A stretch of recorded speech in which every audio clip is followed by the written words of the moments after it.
नमस्कार. श्री ब्रह्मचैतन्य महाराज प्रवचने सार. जुलै महिन्याचा विषय सद्गुरू. 14 जुलै. गुरु सांगेल तेच साधन. परमार्थाचे जर काही मर्म असेल तर आसक्ती सोडून प्रपंच करणे हे होय. ज्याने आपल्याला प्रपंच दिला त्याचाच तो आहे असे समजून वागले म्हणजे आपल्याला त्याबाबत सुखदुःख बाधत नाही.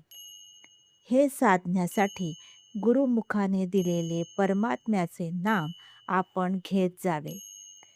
जिथे आपले समाधान होते तेच गुरुपद म्हणाले. गुरुपद कोठेही एकच असते. गुरुपद हे सर्व काळी अबाधित असेच असते.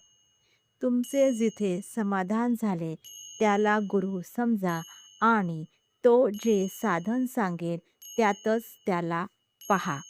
त्याच्या देहाकडे पाहू नका. गुरु आज्ञा हाच परमार्थ.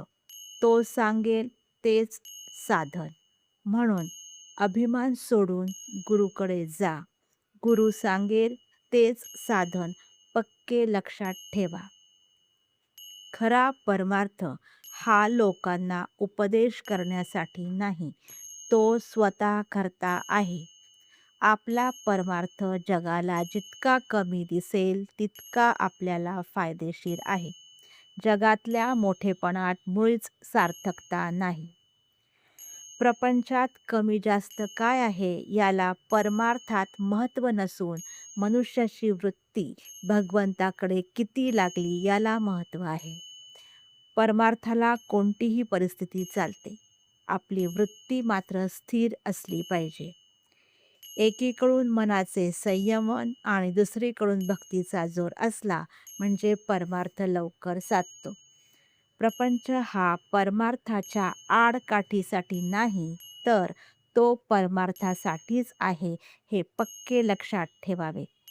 साधकाने देहाचे कर्तव्य प्रारब्धावर टाकून मनाने मात्र ईश्वराची उपासना करावी.